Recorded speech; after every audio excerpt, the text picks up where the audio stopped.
Olá, já alguma vez pararam para pensar se o mundo que vemos à nossa volta é mesmo real?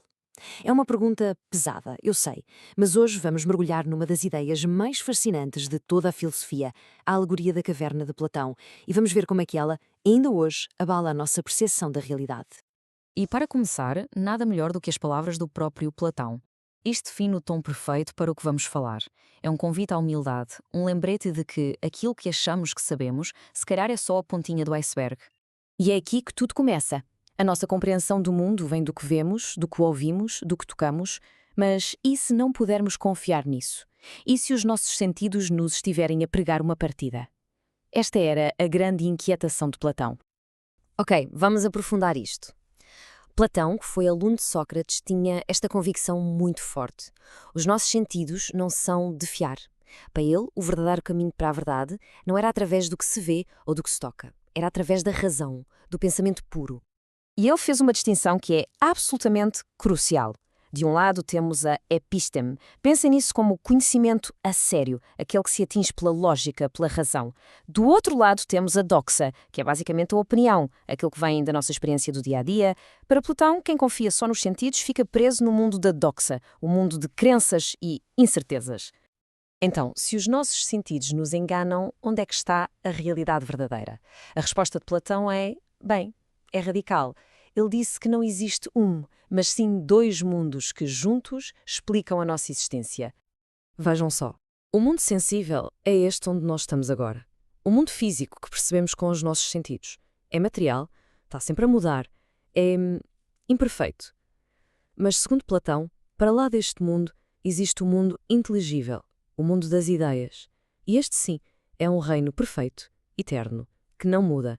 E a única forma de lá chegar é através do intelecto. Um exemplo prático ajuda a perceber isto. Pensem numa cadeira. Qualquer cadeira. Todas as cadeiras que existem no nosso mundo são diferentes. Umas de madeira, outras de metal, umas gastam-se, outras partem-se. São tudo cópias imperfeitas. Mas no mundo inteligível existe a ideia de cadeira. O conceito perfeito e eterno de cadeira. E é essa ideia que é a verdadeira realidade. Para nos ajudar a visualizar esta viagem do mundo das sombras para o mundo da verdade, Platão criou a sua metáfora mais poderosa e famosa de sempre. A alegoria da caverna não é só uma história, é, na verdade, um mapa para chegarmos ao conhecimento. Imaginem o seguinte: um grupo de pessoas acorrentadas numa caverna desde que nasceram. Estão viradas para uma parede e não conseguem mexer a cabeça. Atrás delas há uma fogueira, e entre a fogueira e os prisioneiros passam objetos, projetando sombras na parede. Para estas pessoas, que nunca viram outra coisa, as sombras não são sombras, elas são a realidade. Mas agora, um dos prisioneiros é libertado. Imaginem o choque. Primeiro, ele é forçado a olhar para a fogueira e a luz magoa-lhe os olhos. Depois, é arrastado para fora da caverna, para a luz do sol. É completamente ofuscante, doloroso, mas aos poucos os olhos habituam-se e ele vê as árvores, o céu, os animais e percebe, de repente, que viveu a vida inteira a olhar para meras ilusões. Como podem imaginar, esta história é muito mais do que aquilo que parece à primeira vista. A jornada daquele prisioneiro para fora da caverna é uma metáfora para a nossa própria jornada.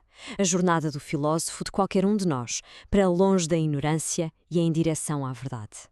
E aqui cada peça encaixa. A caverna é o nosso mundo sensível. As sombras na parede são as nossas opiniões, a tal doxa. A saída difícil da caverna é o esforço da educação, da filosofia. O mundo lá fora é o mundo inteligível, o reino do conhecimento verdadeiro. E o sol que ilumina tudo é ser a verdade suprema, a ideia do bem. Portanto, a mensagem é esta. Para Platão, ser filósofo é isto mesmo. É o ato de nos libertarmos das correntes das aparências e fazer a subida, que é difícil, em direção à luz da razão e da verdade. Ok, mas isto deixa-nos com uma pergunta muito interessante, não é? Se nós nascemos e vivemos apenas neste mundo de cópias imperfeitas, como é que a nossa mente consegue sequer ter a noção de perfeição? Como é que sabemos o que é uma cadeira se nunca vimos a ideia de cadeira perfeita? A resposta de Platão a esta pergunta é, provavelmente, a sua ideia mais mística e uma das mais incríveis. É a teoria da reminiscência. Reminiscência quer dizer basicamente recordação. Para Platão, o conhecimento não é algo que se descobre do zero, é algo que nós recordamos. Para percebermos isto, temos de entender o que ele pensava sobre a alma. A ideia é que a nossa alma é imortal. Antes de nascer, antes de ter este corpo, a nossa alma vivia livre no mundo das ideias. Lá, ela conhecia tudo na sua forma perfeita. Tinha conhecimento absoluto.